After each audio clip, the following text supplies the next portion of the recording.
All right, so in today's video, we're going to be concluding our third and final session with Supreme Kai in our sparring series. All right, so sparring series usually entails a first to five with some feedback, analysis, and then doing some exercises in training mode, right? But as always, I allow the students to, kind of add in their own little twist if they want. So Kai, having just come back from EVO, has some footage, so we're gonna do kind of like an analysis paralysis form of this for the final session. So we're gonna watch his matches from EVO, all right, give some feedback and whatnot. So as always, for those that are checking this out on YouTube, feel free to like the video, subscribe to the channel, show some support. If you are interested in any coaching sessions, shadow training, sparring series, things of that nature, analysis paralysis, feel free to catch me on metafy.gg/@Zaferino1. And again, that is metafy.gg/@Zaferino1. All right. So let's get this show on the road. All right, Kai, let's take it away, partner. What's going on? What's up, good sir? So talk to me. Yeah, feeling good. I didn't get the result I really wanted for EVO, but I had a goal in mind and I definitely beat that goal. So I walked away somewhat happy, but a little disappointed at the same time. Of course, that's the human dilemma. Did you hear what he just said, Chad? He said, I had a goal, I beat the goal, but I'm not happy. Wow, sounds like a competitor. That is the human conundrum. Isn't that funny? You literally said you had a goal, you hit it. Most people can't even say they have goals and reach them. Yeah. And you're still not satisfied. But that's okay. You just have high standards. I get it. It's nothing wrong with that. But you do have to give yourself flowers. So what was your objective that you hit? And let's talk about that. I just didn't want to go 0-2. I put like so much time into playing this game over the past few months, and I was so adamant. And I was like, hey, if I just win one game, I'm happy. That was sort of my my goal going into EVO, and the people who I went with and talked to, I kind of explained that to them, and I was very thankful that I had a good support group who was with me during my pools. I had players like Badstoned, Hobo, and then also my wife who sat with me through my pools and sort of and I'm sure you know as yourself, I had nerves going into my first couple of games, so I was very thankful to have those people around. Nice. That's natural. So your goal was your goal, right? Nobody can ever take that away from you. I don't care if it's to win or if it's just to just win one match, win a round, whatever it is. It's your goal, right? So the good thing about your goal is that it wasn't insurmountable. It was something that was very achievable, and so that's a good thing. Your disappointment mainly stems from the greed. That's all it is. It's like, damn, but I want more, right? So that's why I say you have to give yourself your flowers, right? Because now what this basically means is that your muscle for taking on a significantly stronger challenge is you're more primed for it. So now you can start aiming for bigger things. Now it could be make it out of pools at EVO. You know what I'm saying? Because you want to have those goals that are just more realistic. You don't want to have a goal that psychs you out where you're like, bro, I don't even know why the fuck I have this goal. I'm not gonna hit this, right? Yeah. So now because you've convinced yourself, you've actually snowballed positive momentum because you had a goal and you reached it. Whereas imagine you had a massive goal, win EVO. You don't win EVO, now your self-confidence is gonna take a hit, right? Yeah. So this is actually really, really good that you did do that, and now you can grow it. You can grow into a new goal. One of my mentors taught me, he said, when you're 90% through accomplishing a goal, get ready to set up the next one. So now you can start. You've already blown past the goal. I mean, you made it to winners finals of your pool, right? Yep. So so look at that, guys. Not only did he win a match, he won several matches. Yeah, I went 3-2 in the end. Look at that. Right? Not many people can even say that they won a match, right? And you made it to winners finals. You almost made it to day 2 of EVO. Yeah. That's pretty crazy. You have to really sit with that, and mind you, it's not like you've been playing for decades, right? No, February 28th was my first day playing Street Fighter. That was this year. Yep. Oh, come on, brother. What? Nah, that's barely 5 months. Yeah, February 28th was my first real day playing this game. Oh, come on. Look at that, guys. Look at that. So, like, I strongly emphasize that because there's a lot of people that suffer when it comes to confidence. And a lot of that, you build confidence through self-trust, right? And how do you build self-trust? Is like you show yourself you're capable. You know what I'm saying? And this is a form of you doing that. So anybody that struggles with confidence, what you want to do is find the most manageable aspect of your goal, somehow break it into like a hill instead of a mountain, and then you tackle that directly. It's manageable, it's easily like repeatable, you know, recreatable. You can recreate those results more often than not. You know what I'm saying? Yeah. That's what's gonna give you your confidence. So I'm proud of you, Kai. Good shit. You know, you being greedy is a part of being competitive. It's natural, you know what I'm saying? But from my vantage point, being 14 years balls deep into this, I'm just telling you from the mistakes I've made, it's good to stop and smell the flowers. Yeah, for sure. I mean, not just yourself, like other people who I've spoken to, like I had a bit of a moment where I was like wanting to sort of like throw in the towel. And I had a quite close friend who was like, no. Like it took him 4 years to win his first tournament. Like, wow. Just got to really sort of take care and, you know, don't beat yourself up too much. For sure. So now we're going to get started. We're going to do some good old analysis, guys. It's going to be the first time I think the first time or second time doing this. So let's get into it. All right, cool. So let's start this. All right, so this is the first match. This is against a Blanca. Yes, Flash Metroid. Oh shit! Damn, using Flash's pool. Okay, let's watch this. So let me ask you a question. Okay, this is to kind of like give the audience a glimpse into your mindset. What were you focused on going into this? I was trying to mostly. So, all clarity's sake, I had no idea who Flash Metroid was. Okay. My mindset when playing like against someone is that I'm just sat next to someone. I don't care who they are. Nice.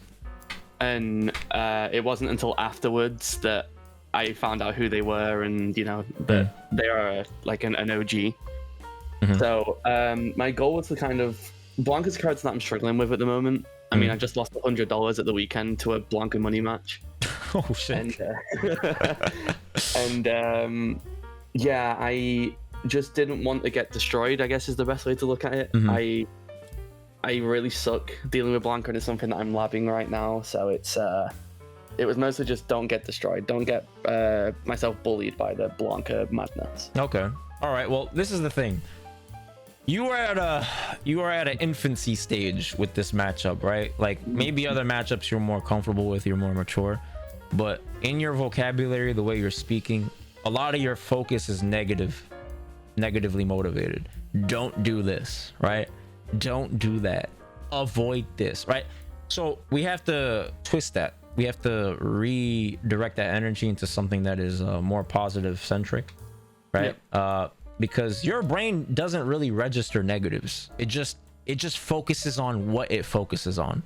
You understand what I'm saying? So if you're like, don't think of a pink elephant, but like, what the fuck do you think your brain's gonna do? It's gonna start thinking a lot about it. Yeah, you see what I'm saying? Yeah. So what you have to do is, this is like a self-defense system, which is like, even though I'm telling you not to do it, it's still a good thing because it tells you what you don't want. But the thing is you don't stay there, right? It's kind of like if your house is burning, you know that there's danger, but you don't just sit in the fucking fire, right? You need to get the fuck out. So the equivalent of this is, you know, okay, I don't want to be in the madness. Okay, so then what do you want? Well, I don't want to be in my house. So what would you want to do if your house is on fire? I'm going to get out. You want to get out. You see, so now you've shifted your focus from, I don't want to be in this, to let me go to this. So there's a really dope analogy. You know NASCAR, you know, like the racing, right? Yeah. When they teach their drivers like about like crashing, right? They teach their drivers when they're about to crash not to look at the wall, instead to look away and drive to whatever the focal point is, like whatever their mini destination is, to avoid danger. Drive to that, because if you try to avoid the wall while you're crashing into the wall, that shit is a recipe for disaster. Yeah. Right? Not gonna really be able to mitigate shit. Okay, so same here. It's like, you say, okay, I want to avoid the Blanca madness. Okay, we know that's good. So now consider the opposite. What would be the opposite of Blanca madness? It would probably be like, you could, it's semantics at this point, but here's some examples.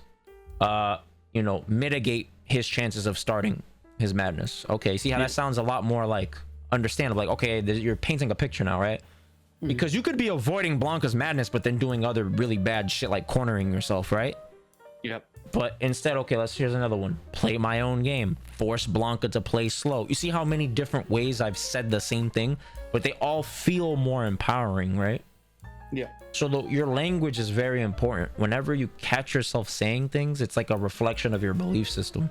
So if you ever catch yourself wondering, like, why do I do these things in specific situations, you have to kind of investigate your internal dialogue. What are you saying? All right, because that's revealing a lot about the way you behave, right? Okay, so let's watch this. Let's see, like, if I watch this now knowing that your focus was to avoid, it was avoidance, and it was like, I don't want, a lot of I don't want. Let's see if you play like that. So what I haven't watched this yet. My prediction is, I'm assuming if you play like this, especially against a good player, you're gonna probably look all over the place. You're probably gonna look unsure of yourself. You're probably going to be caught between two thoughts. You're probably going to drop a lot of combos. You're probably going to bait things but then not punish them properly. That's what I'm assuming. I'm not saying I'm right, but that's what I'm thinking. Okay, so now let's see how much of that exists. Okay, whiffed. All right.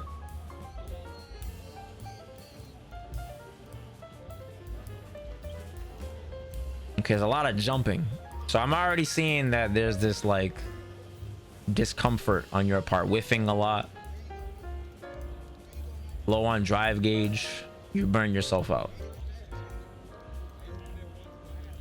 So all of this is a symptom. All of this right here that I've gained in 31 seconds of watching you, I already made this assumption from what I've asked you. You see what I'm saying? So that tells me you need direction, because without direction, you naturally focus on negative, and when you focus on negative, you know what happens? You backtrack to your previous habits of survival, because our human brain, we like to operate within knowns, right? We like to operate within the parameters of familiarity. We don't like to operate within things that we're not familiar with. That's just a natural human condition. So if you don't have a direction, you're going to default to things in the past that gave you certain results. This way of playing, sometimes you won like this, but guess what? A lot of times you probably didn't either. You see what I'm saying? Yeah. So what we have to do is we have to have direction. So the first thing you have to change is the cause, not the effect. We don't change effects with effects. We don't try to change our behaviors without changing the way we think, because the way we think naturally will cause us to behave a certain way. You understand? This is why I get kind of, I guess, like existential or long-winded, whatever the fuck these people on YouTube want to say. These people that just don't have an attention span. But I have to talk like this because I'm trying to teach you how to fish. I'm not giving you a fish. You understand? Because there's gonna be days when Kai or somebody in the chat, you guys aren't playing your best, but you're gonna have your own means and method of returning to your homeostasis, your point of reference of, you know, being able to control yourself at minimum, right? And all starts with your mind. So from now on, when you don't know something, you need to at least have some sort of direction. You don't have to have the perfect strategy. You don't have to be correct, but you need to have something that you can measure your progress, right? Saying don't do something is not really a great way of measuring progress, right? Yeah. It's like saying don't get fat.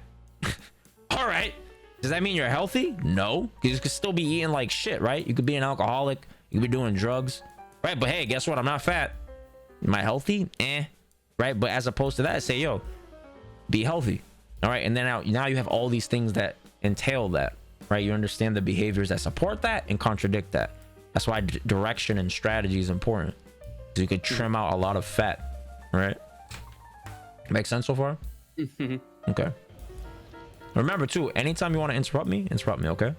Yeah. All right.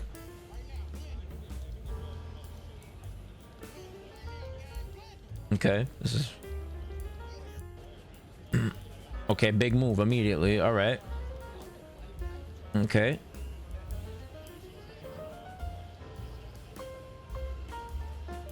See, okay, so that was, you know, that combos into jab, right? I know you know that, but you see, you weren't aware. See, because your mind is racing so fast. So this is kind of like what's kind of attributing to how you're getting these like quick leads, because he's playing really passive and you're exploding, but you're running too fast for your legs right now.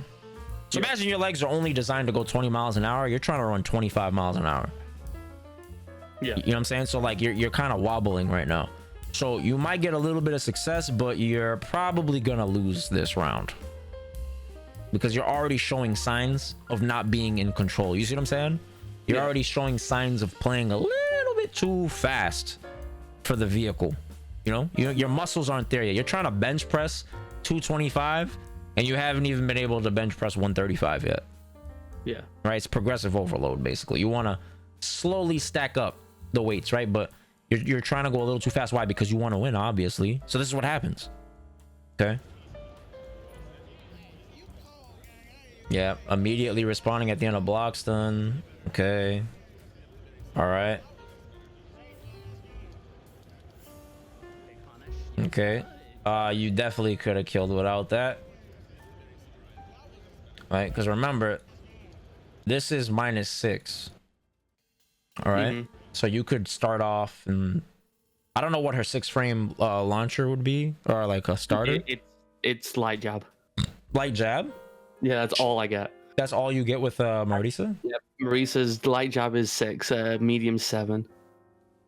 Her stand medium or crouching medium? I think it's a good question. Maybe crouching medium works, but I know for crouching medium is 8.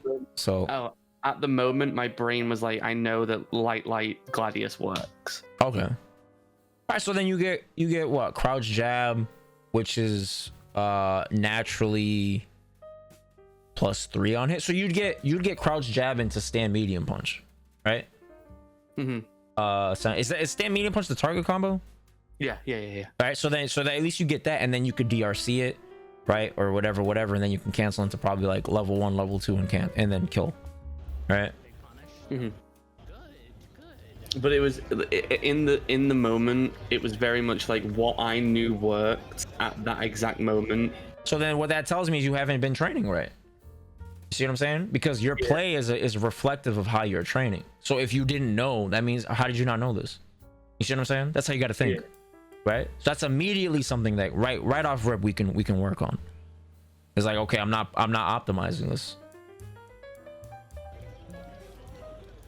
Because that meter advantage, that would have been huge if you keep that. Now you're going into round 3, Blanca with a CA. You don't have a CA.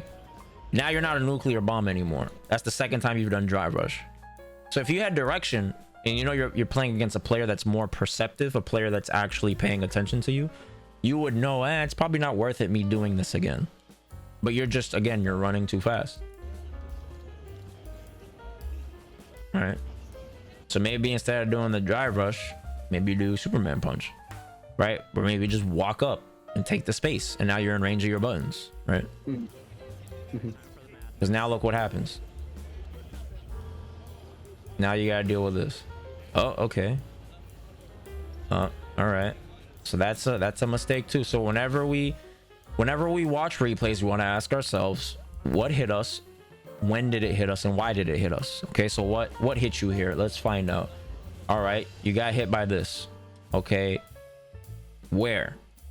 It was like at this range. Okay, when was this? This was after a back throw. So now you know, after back throw, you're spacing. Yeah, you're spacing for this. This is not legit. Okay. So this is an area of improvement. Boom. In this game, bro, everything can snowball off of one interaction, right? So if you optimize your interactions more, that means there's less of a chance of you having to deal with those random snowball interactions, because they might already be dead. But the more chances you give somebody to survive, then there's a greater chance that they're going to be able to survive and interact and get that snowball, and then they get started. You see what I'm saying? Okay.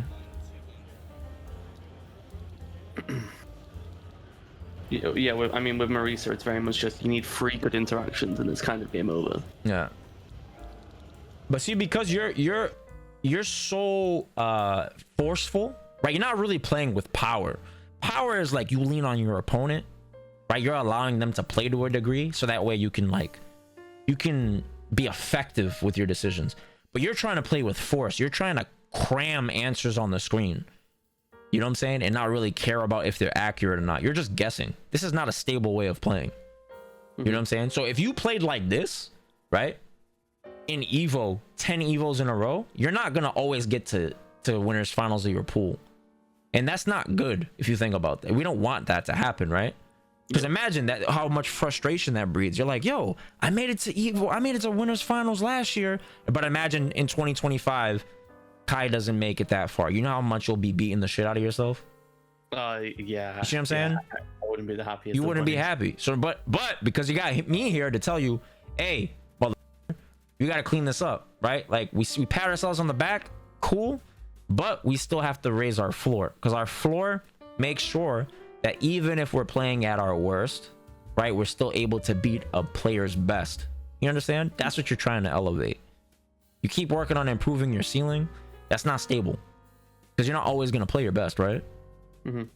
That's not a stable option, essentially. So knowing this, we have to, that's why we watch these things and we dissect and we pinpoint these areas of improvement. Okay, so you naturally are playing like really fast, so when you're playing slow, it's probably because of confusion, right? So what you have to teach your brain is to get comfortable playing more slow paced. But now the problem is, because you ran so fast, look at your health. You technically played the same way, but you see how much variance there is now. Like now all of a sudden, look at the health, right? Yeah. Because you played in this unstable manner. It was a roll of the dice, and now you're leaving things up to chance. Yeah, you got that one round, or yeah, you had that other round where you had a life lead or whatever briefly. But because you continue to play like that, you're constantly rolling the dice. It's like you're going to Vegas and you're just gonna keep playing roulette, right? Like, yeah, you might be up, but if you keep going at this rate, you're likely going to be down because the house is favored, right? Not to say your opponent is favored, right? But it's just the idea of like it's unstable. It's not reliable. Okay, so you have to teach yourself to play slow sooner. Not saying you have to all the time, but just so you can have another dimension of play. Because right now you're just playing in one dimension. Okay, and then you play in this dimension when you're like confused or you're unsure of yourself, right? But the other fighter, like that hyper aggressive Kai, is like, I'm just running into the wall. Right? It's not really stable. But when you combine the two, you can create more stability, right? That was a good parry. Nice. Oh, you could have punished that. So here's another thing. See, like little things like this, like when you walk back, you should already determine this before you even play the set. You understand? When you walk back, right? Why would somebody walk back here? They're scared. They're nervous. No, I'm saying, like, why would you walk back? Like, what was your reasoning for walk back here? Like, I honestly don't know. Okay, that's fair. I'm glad you're honest. But yeah. So if you do walk back, what does walk back usually be? Grab. Yeah. See, so there you go. Right. So what you want to do is you should already, without playing the game, you should already be able to think about what walk back beats. Right. So this is the difference between me and you. You said grab, right? You have to think about it. Walk back beats delay jab. It beats reversal. It beats it beats backdash, because technically it's a passive answer, right? It beats the grab, like you said. It technically beats block because the situation is reset, right? But then you're like, okay, what else can it beat? It can beat a hyper delayed action or a button. So for example, this situation is technically really delayed, even though he does it like almost immediately, right? Because he's trying to like beat like a throw. You see, that's why he did this. It's technically delayed. Why? Because you see how long it took for him to do that? That's a delayed sequence. He could do this. So like, for example, if I dash at you 4 times in a row immediately, yeah, that's immediate, but it's still slow, right? Because the dash is slow and it's compounding over time. yes, he does immediate air Blanca ball, whatever. But the idea is how long did it take for him to do that? So within that measurement of time, imagine like, you know, you have a set amount of time.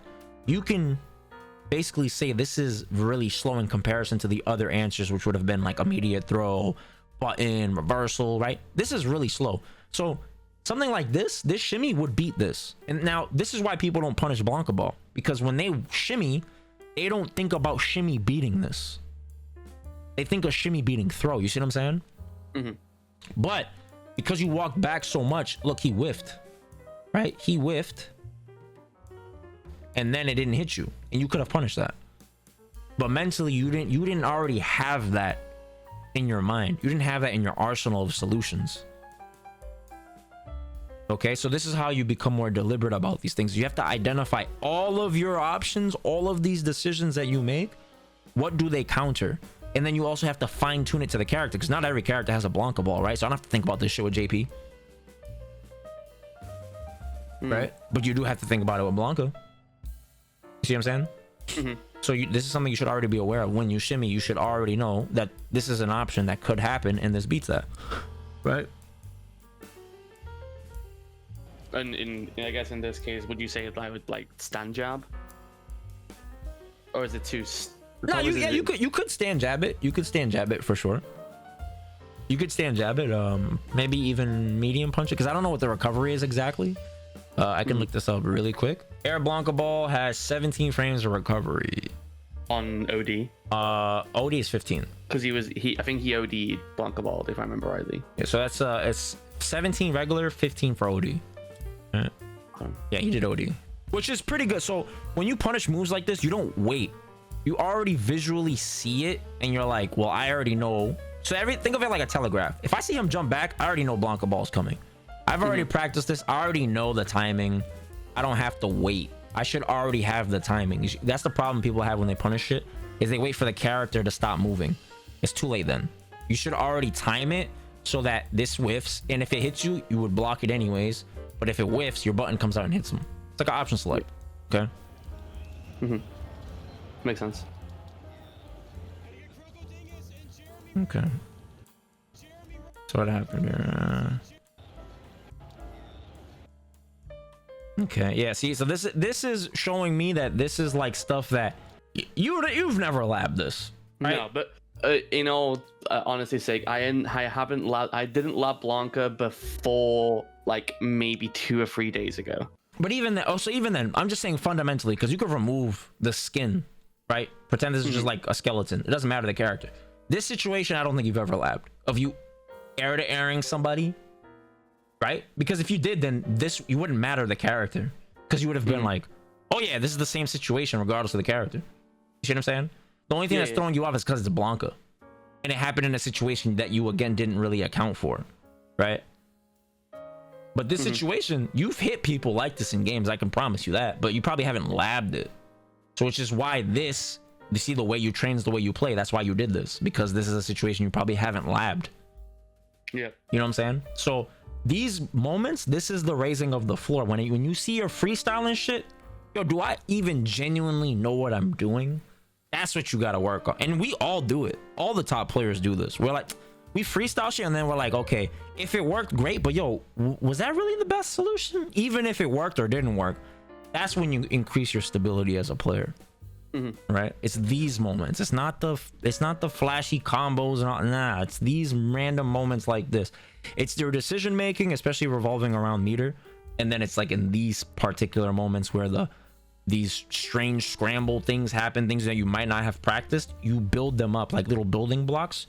You've labbed them one at a time, and then eventually you're a player that knows everything, or at least now you know everything, but you're prepared for so many situations that even if I haven't labbed this one thing like this, right, this air to air we just talked about, even if you haven't labbed this, you've seen it in another situation, so you're like, oh well, technically it's kind of similar to this, and then you can just plug in an answer. You see what I'm saying? So okay, it's kind of like having all the building blocks and knowing where to put what. Right, exactly. All right, so now we're gonna go to game 2. Okay, so let's see. So now with everything we've talked about, let's see if the theme persists, right? Dry brush shots. I was just about to say it, right? Okay.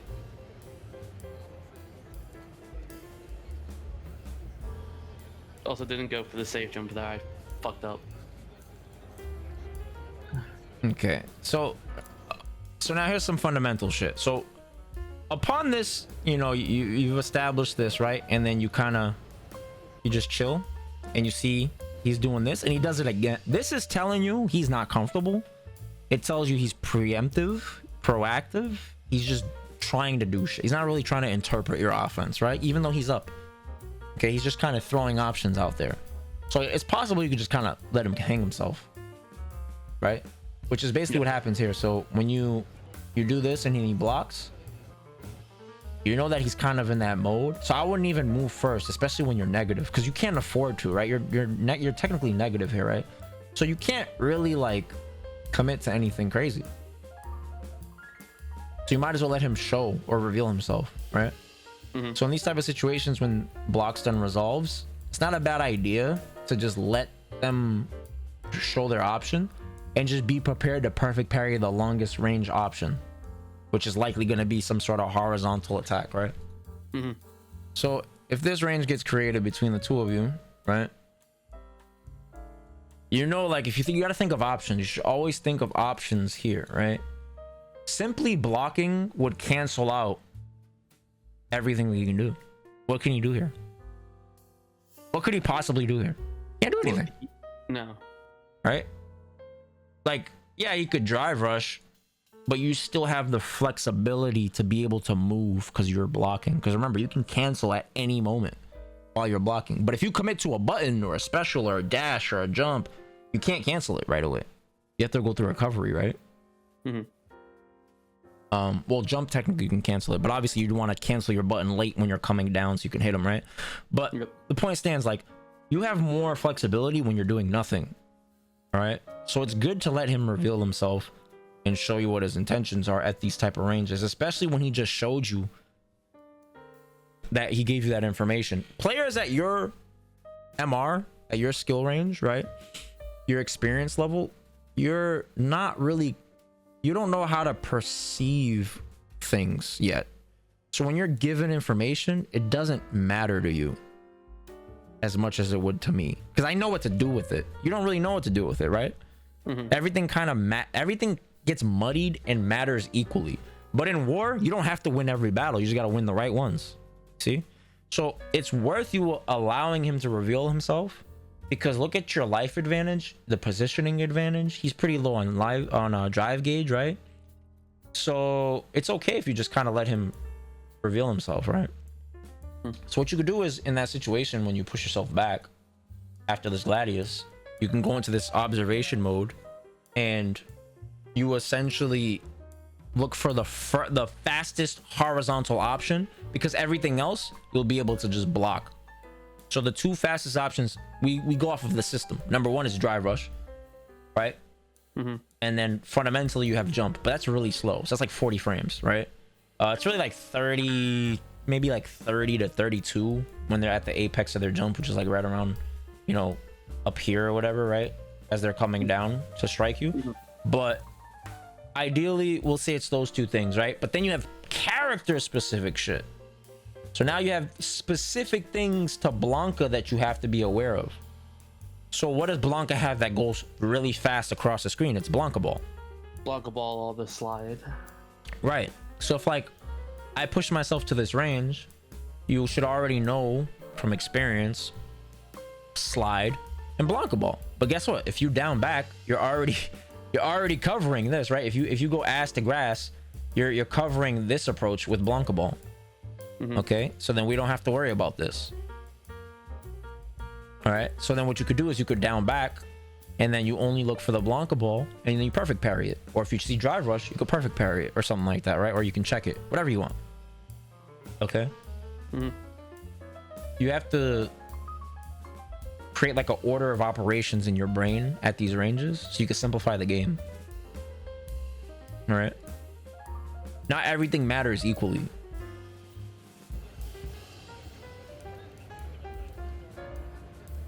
And you see, look at how he's playing now. As soon as that range got created from the throw tech, which is the same range that got created here, right? Is that not the same range? Yeah. the same range. So you could have used this as a precursor of information to what his mode of behavior is likely to be like when you enter this range again. So you have to think about, all right, well, what creates that range? Throw tech, push back. If he backdashes, or he jumps back, or you jump back, or you backdash, or he walks back, or you walk back, or if you guys trade and push each other away, this all creates the same range. So it doesn't matter how the range gets created, but now you can kind of put it in your head that when this range gets created, we have to go through our options. Okay. Mm-hmm. All right. And you have to do that over and over again. See, look. So he's just trying to overwhelm you now. He's just like, okay. I mean, now he wants to go for drive chip. That's all he cares about. You see? But imagine if you were aware of that, you wouldn't have been like in such a rush. You would have been like, bro, he keeps jumping at this range. It's a little further, but you, at least in your head, you know he jumped in the corner. He was jumping a lot at that throw tech pushback spacing. Maybe he does it again. Even though it's a slightly different range, it's a little bit further out. But look, see? So it's not as surprising. So even if you're not looking for it because it's in the back of your head, you're more likely to anti-air it. All right.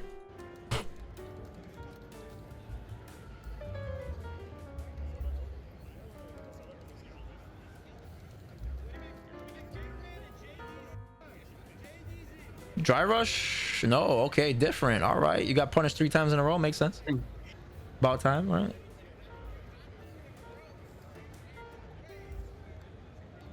Yeah, see, he's just trying to overwhelm you. So this is like, he's just running. He's just trying to run shit through you, basically. Just running his game at this point. Yeah, it's very standard.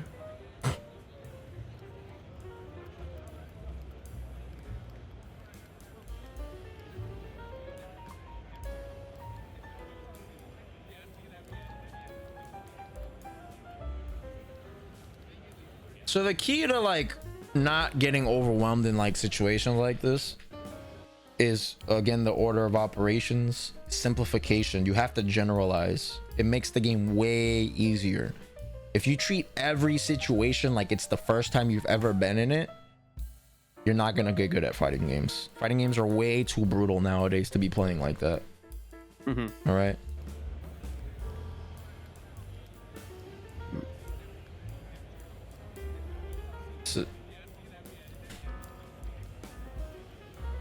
So right now you're just mentally overloaded, right? Because you don't know what to look for. Yep. But if you had that generalization of how he was playing, push back into big move, push back into big move, now you're not going to be so afraid because there's at least a little bit of familiarity.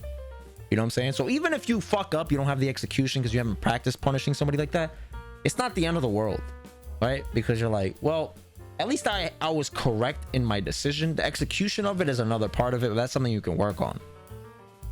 All right. And that's the whole training. Like, training is reflected in your play. Like, but now you're aware of it, so now you can actually go and train something about it in training mode, right? Yep. And that's the whole things with like the differentiation that I was showing you guys is like, if I'm playing, I'm at this range, okay, and it doesn't matter. Like, fundamentally, we want to think of the fundamentals of the game before we think of the characters, because the engine is so strong, right? So if I know, you know, fundamentally this is really strong, right? Let me go a little closer.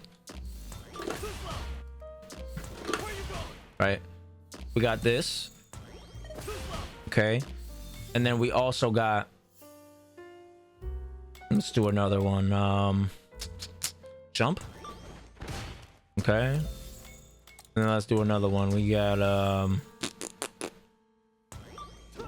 something like this, right? Actually, let me do walk up like that. We turn all of these on. So I should, what is her anti-air? Is it this? Yep. Okay. Okay, I should be able to, oops, keep pressing the wrong button. You want to be able to practice punishing all of these. All right. Okay. Because once you've eliminated those options, players are now forced to fucking think, and nobody likes thinking. Nobody likes thinking. Nobody likes doing it. If they don't, then you just keep punishing them accordingly. You're playing a character that's literally a fucking a nuclear missile, right? As soon as she touches you. So these type of behaviors, you have to like learn to optimize, you know, their punishes, right?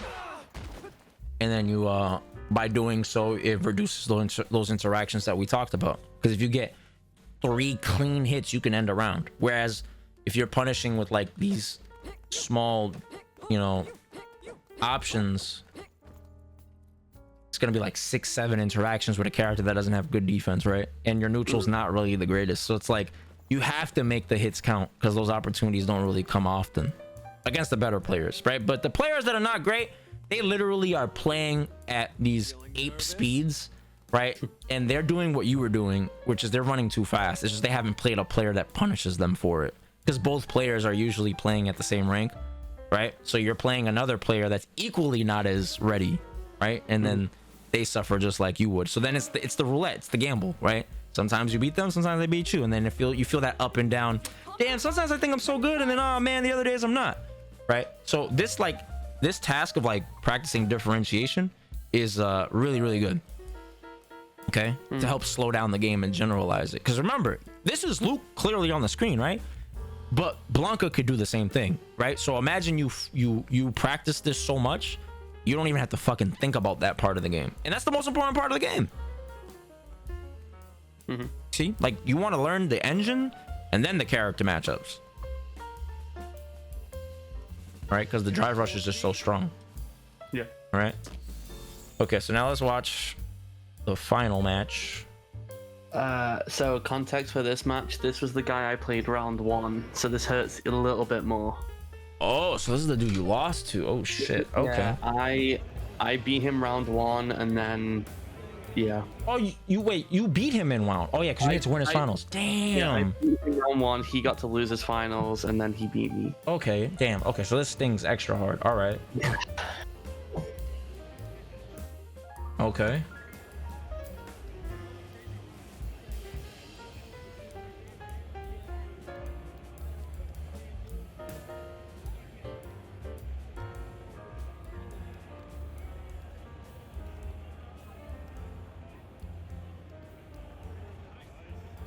So here's the thing, when you safe jump a charge character, especially when they don't have super, bro, you can go ham, because they don't have a reversal,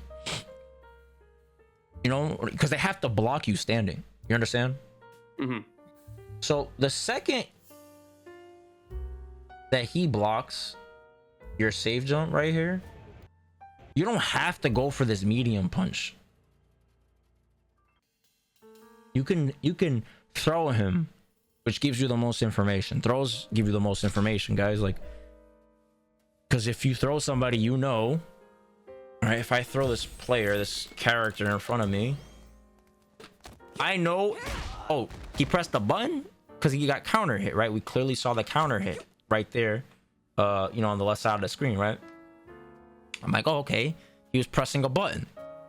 If I don't see anything and I throw him, oh, he's not teching. You see? If in the event I do go to throw him and you know, where the hell's the throw escape, and you know, I throw him and I see that, oh, he's teching, right? But then also, let's say if, you know, I try to go and pressure him off of something and then I see this, right? Oh, he's jumping. You see? But the thing is if, for example, he delays this, right? I don't know, I'll just make this up. See, if I do this, I don't know if he jumped between the jabs. You see what I'm saying? But I would know if I do this. You see? So throws give you the most information. The thing that you're lacking right now is direction, right? With pretty much every aspect of your play. Defensively, neutral, footsies, pressure. And in order for you to increase your stability as a player, you have to interpret things in real time as it's happening. All right, it doesn't necessarily mean you have the answers, but you should at bare minimum be able to say what's happening, which is why we did that exercise of you calling things out, remember? Yep. Right? So you have to do this, but you should be doing this not just in footsies. You should be doing this on wake up, on pressure, when you're blocking, right? and then you practice that over and over and over again. Because then what happens is when you go and watch replays and you see these patterns, you're like, bro, I've seen this before. Huh, what can I do about it? And then that starts the whole thing we talked about of having solutions to things. So if I know he's jumping back and I know he's doing it after one tick, what if I delay it? See? And I caught him jumping back. But you didn't have that before because you had to get to that point of your understanding why is this significant in the first place.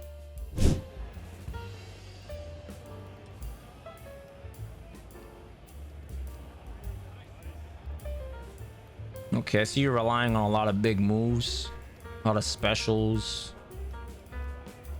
Try to get in. See, you're doing that over and over again. Like, he's already scared. You can just walk up on him. If you're gonna shimmy, I don't think you should be doing this. This is not that great, to be honest. Just shimmy. You already play. Think of it like this, Kai. Look at his health. If you think he's gonna jump, right? Why not just shimmy him on the ground? Because if you hit him, he's dead anyways. Yeah. Right? If you jump, you're now vulnerable. And then you're doing this against a character who has a flash kick, mind you. It's not hard to anti-air you. So now, all of this advantage you just had in the corner, you just throw away. Mm-hmm. You know what I'm saying? Yeah. You gotta think like that. You have to think like that. You have to think like, was this the best decision? So you know what? The rest of this match, I want you to tell me. I'm gonna pause it. You tell me if it was a good decision or not. The things that you do.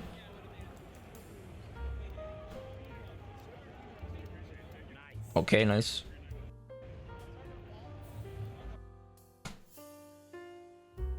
No. Why? Because he could have checked me with that jab. Right. But even if you do or do not know that, right? We go off of the first game. Right? Do you remember this? See? That's why. He showed you what he did.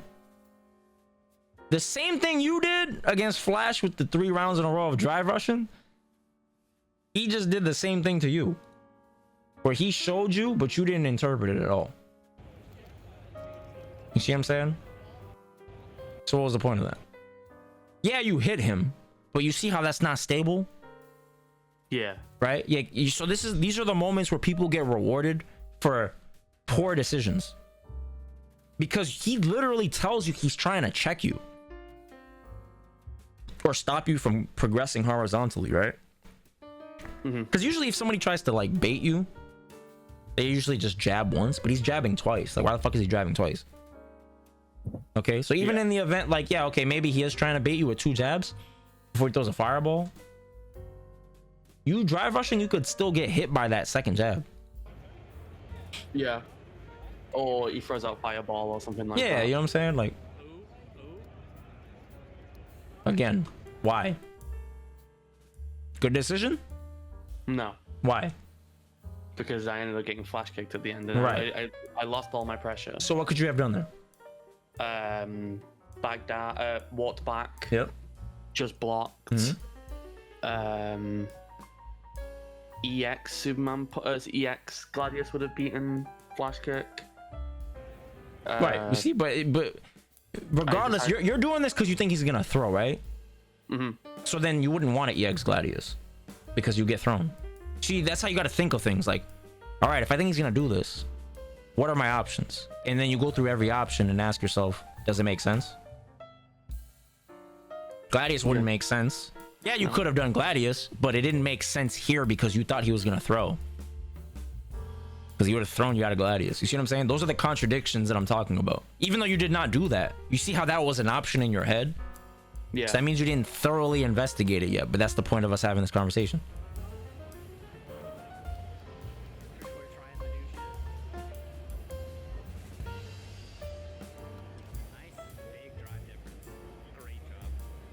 See, now you're playing into the desperation. Oh, that was good. I will say that's my kind of like special right now is people seem to throw fireballs against Marisa at level 3. And they just get blown up for it.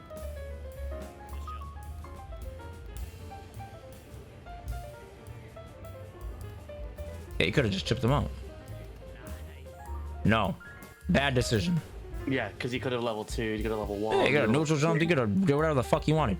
All you had to do was chip him out. Yeah. Chip him out.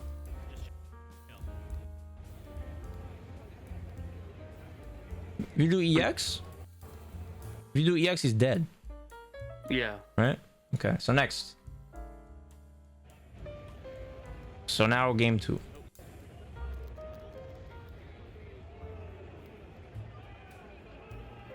You press jab again at the start. You see what I'm saying? I ain't got to tell you. I didn't even notice it until just now, and I've watched this clip back loads. It's okay. This is hindsight. It's gonna feel like shit when you rewatch it, because you know it's easier to see it. But okay, but you see now, here's the other thing. He's crouching, right? Why jump when he's crouching? Yeah. You know. I know you know. Yeah, I know. Right? But this is the okay. Well, now okay, you know. But now what's also equally important is what are you gonna do when he's crouching? That's what stuff you have to come up with, but you don't have. On like accessible immediately. Like think about it without thinking about it. Just take space is what. Yeah, you could just take space. You could do nothing, right? You could fucking just sit there. Like you have options. Especially when I've got. Well, I wasn't in life lead yet, but I mean, yeah, you're right. But it was like it was 10 seconds into the round. Yeah, like what the fuck? Right? There was no reason to give him all of this.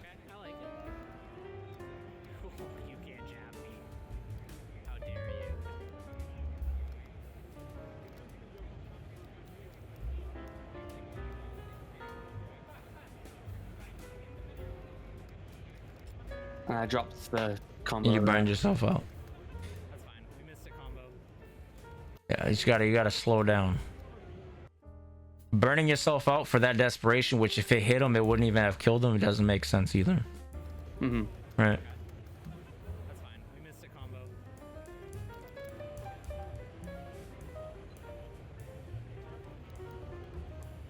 Oh yeah, he said I'm plus. It's fine. We take grabs. Yep, it's DJ. Just don't get shimmy.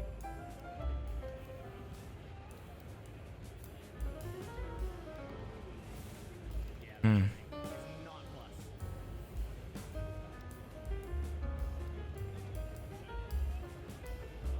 Yeah, this guy's like, he's in that mode where like, it's that pushback shit we talked about.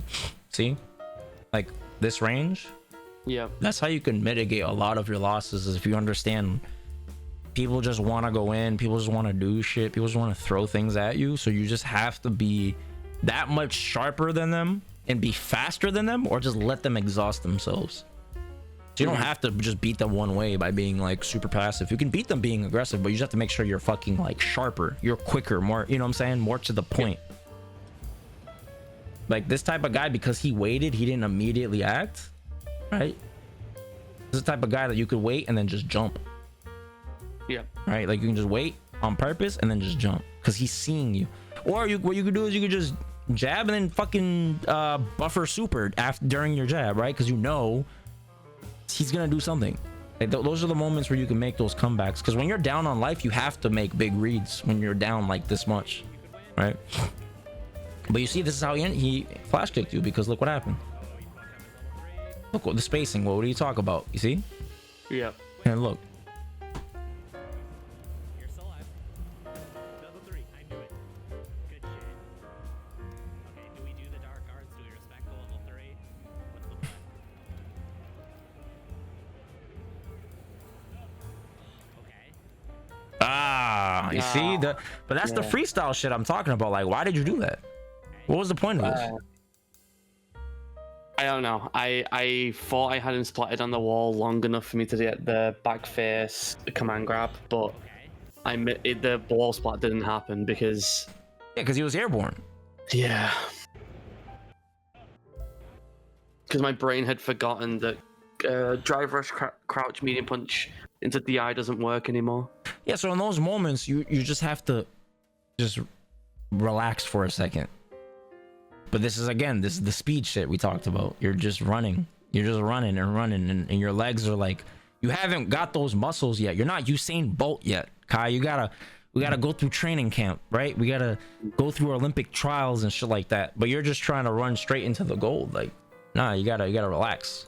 These moments are learning opportunities, right? So you have to learn, like, when you're not sure, you're like, okay, this is something, let me just chill. I don't have to force it. You're breaking your teeth essentially, because you could have killed him 100%. Right? All right, so let's watch. This is the final game. Let's fast forward. All right, what do you think is gonna happen, chat? All right, let's talk about this. What happens here, Kai? Kai, what do you think he does? What do you think you do? Gonna crouch and jab, and I'm gonna drive rush heavy punch. All right, survey says, oh, neither. Okay, you guys are both some fucking erratic human beings. All right, both jump at the same time. All right, okay, that's kind of funny as fuck. But you see how random this shit is? Why are either of you guys jumping? You guys are just fucking doing it. You guys are just fuck it, bro. I'm gonna put my life savings on black. Fuck it, why not? Just fucking roll it. Let's do it. And see, this is lazy man footsies you're displaying here. You are better than this. All right, you are better than this. You are better than this. Don't be in a rush.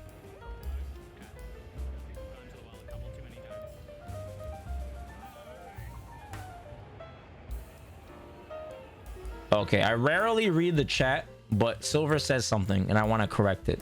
Silver says, Marissa jump forward makes sense because of fireball, right? No. But why does it not make sense here?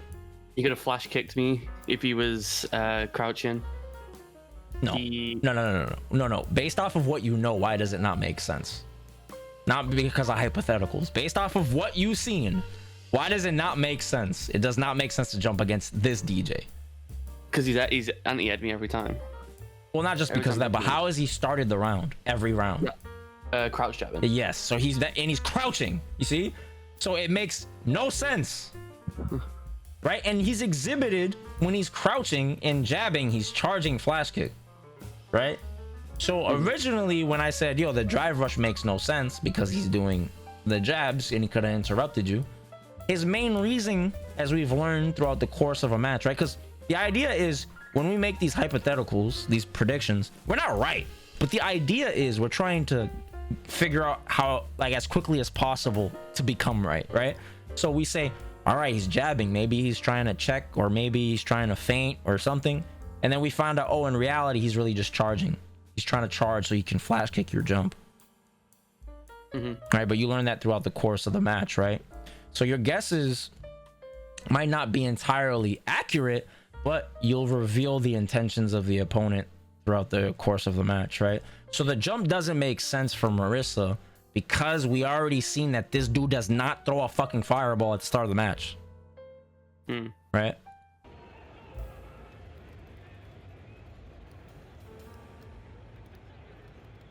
In fact, I think the reason he actually jumped against you, now that I think about it, was to beat your fucking drive rush fierce. Yep. That's what it was. So what he was doing actually made more sense, ironically, than what you did. Yep. But you're random, Kai. You're fucking random. So you didn't get punished because you on a whim decided to do something random, which is good. But your randomness wasn't really like controlled. You know what I'm saying? You just did it like, I don't fucking know. Fuck it. Right? There's no thought behind it. It was just, I'm just gonna do that. Right. Because you do have to obviously throw caution to the wind and become like hard to read sometimes. But this guy's showing you a consistent behavior, you know what I'm saying? Yep. Okay, so right there you just pressed the button a little too early. Yeah. Just barely missed. That sucks.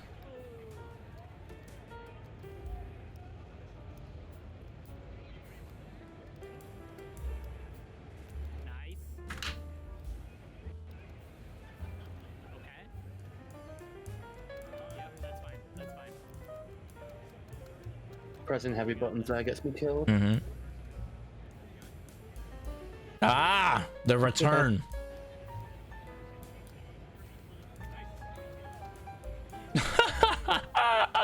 Bro, that second hit does so much damage. What the fuck is that? What the fuck is this? I wish I had some accidental damage like this. What the fuck? That's crazy. This is privilege, man. Oh my goodness. Okay, nice. Yeah, it's okay. That was a good parry attempt.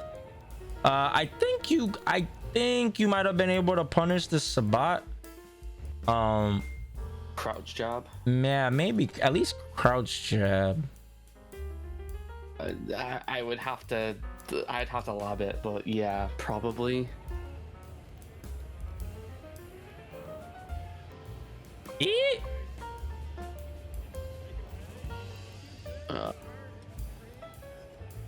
That's death. No, I think he's alive. Yeah. Oh! Oh. As soon as I saw you let go of the parry, I was like, he's gonna get fucking hit. Okay, yeah. So these are honestly, if I were to like summarize everything, it's just a continuation of what we worked on, but you have to have more faith in it. All right, which is simply like just being more willing to be observant. All right, you don't have to commit to things right away. A really good player to study for this would be like 801 Strider. He doesn't play Marisa anymore, but he plays Bison the same way he played Marisa. Okay. So you can watch, just like remove the skin. Like imagine you're at KFC, you don't want the fucking crispy chicken skin, right? Get rid of the skin, and it's just the meat, right? The you don't see the character, you just see the skeleton and the meat and the things that they're doing, the decisions. That's it. So watch him play and just don't care about the character and just see the way he's playing in terms of his movement when he's taking action, and you're gonna learn, okay, this is how he's so accurate when he does take risks, is because he's more observant here, he's more this, he's more that, you know what I'm saying? But he's not entirely passive either. I think that'll be like the nice middle ground for you, is to get that balance of being assertive but not necessarily just like ignoring things, you know, because it's very easy. Like right now, again, you're running, but we got to get you to like crawl, walk, run, sprint, or jog, you know, run, sprint, whatever, right? And the way you're going to do that is create the situations, be assertive with your spacing, with the blocks done, but just be more willing to then call out, you know, because you were practicing that with me. But I think your desire to win is what clouded, you know, that. And then being at EVO, the pressures of that, and you're almost out of pools. I get it. You're human. You know what I'm saying? How dope would that have been to be like, yo, I made it out of fucking EVO on my phone. Oh my God, right? I wouldn't have shut up. Yeah, you know what I'm saying? You would have went crazy. But you know, a large part of the progress that you make as a fighting game player is you have to be self-disciplined. You know what I'm saying? Because you are literally your own worst enemy. Not in the sense of like you're fucking like you can't trust yourself, but I'm just saying like you will sabotage yourself by accident a lot of times if you're not aware. You know what I'm saying? So it's very, very important to just like return to that simplification of things and then add on progressively. Don't try to run and fucking bench press 225. You can barely lift the bar. You know, that way you have like, you know, you lay your brick as perfectly as possible, and then your house is nice and orderly instead of being built on quicksand. Right? All right, Kai, so how do you feel? Let's talk about it. What do you think? Feel good. I mean, you know, hindsight's 2020. I feel like I know we didn't get to see the clips of me playing after EVO, but after EVO I really felt like I've played a lot better. I've slowed down a lot in my game, and like hearing you talk about the things that I did wrong at EVO and me like kind of on my own free will learning some of it like really has like helped me know that I'm on the right path. Beautiful. And I'm glad that you are making progress post EVO, because guess what? Now with your new perspective, shit is like the mistakes you make, it's like it glows, like, and it's like neon. It's like, yo, what the fuck am I doing? It's more obvious, right? It's more apparent. So it's good that you're growing, and then when you go and revisit this on top of my commentary, you're also seeing it for yourself. You know what I'm saying? So you're more self-reliant, which is good, because that's the whole getting you how to fit, you know, teaching you how to fish on your own. You know what I'm saying? So that's good. So I'm glad it's even just talking to you, you know, like I know you're like breathing heavy, sighing, fuck, why did I do that? But you're not like beating the shit out of yourself like you used to. Yeah. You used no, to fucking Joe Jackson pull out the belt, whoosh, whoosh, Michael Tito, and you know, like that's how you used to fucking berate yourself. So this is a good sign of progress, bro. Inside and outside of the game, you know what I'm saying? You're like on both fronts. It's very, very important.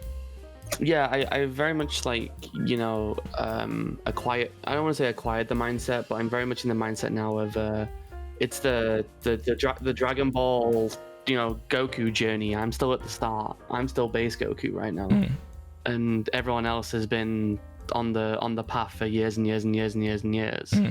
So I've just got to keep on my path, keep going, take my time, and one day everything will click. Right. So my last words are: think about where you are now compared to when you started. How different is that? Yeah, it's night and day. I actually watched like an old recording I had, probably like I think it was like April time, and looking back and I'm like, holy shit, I was bad. Like I was terrible. I was just pressing buttons and that there was like no thought behind anything. But now I'm very much like kind of thinking about things, but not thinking about everything. It's very different. So now imagine. So this is the final edition. Now imagine what you're gonna. The same thing you're saying, right? You're gonna say that 6 months from now about today. That shit is dope.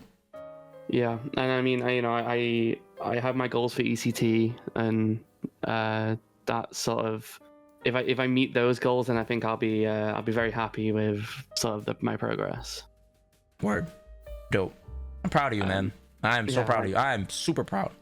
I appreciate it, and I guess I kind of have a question for you about Marisa as a character. Obviously with, you know, the Twitter sphere and all like the big names sort of dropping her, do you like see her as being a character who's still competitively viable? Of course she is, but like the thing is, like, you're not focusing on winning EVO, right? You're just worried about getting stronger as a player, so you don't even need to worry about that. If you enjoy her, stick with her for now, and then down the road when you're at that crossroads, you're like, all right, I think I'm good enough to start, you know, like really pushing my results. Then you play somebody better. But in the meantime, you have to learn what you have to learn regardless of who you play. You understand what I'm saying? So it doesn't really matter for you at this point. Yeah, I just, you know, I feel like I kind of had the mentality a little bit before EVO, and you know, our mutual friends will probably tell you that I was like a day away from quitting this character. I was so annoyed at myself. I was like, why should I be playing this character when other characters do what she does but a little better? And then after EVO, I'm just been like, no, you know, I'm Marisa sort of until they either destroy this character or I've done everything I can with her. Yeah, right. And at this point, bro, you have so much room to grow. It just doesn't, like, you're in a beautiful spot because you don't have that pressure. You don't need to play anything like different, you know what I'm saying? Just play what you like for now and enjoy the process, because you're gonna learn regardless. Those habits you have now are gonna get exploited with good characters anyways, so what does it matter? You're not gonna hide your deficiencies because your deficiencies are still prevalent. Well, if anything, it'll get exploited more because people lab the better characters more than that. Is also true, right? It's a good point, right? They're more popular, right? That's a good point. But you know, like, if I played like a Ken or I don't know, like a Bison or something, I feel like it's gonna get exploited a hell of a lot more than Marisa, where people might not love it as much. That's a valid point. Well, all right, Kai. So that is it for me.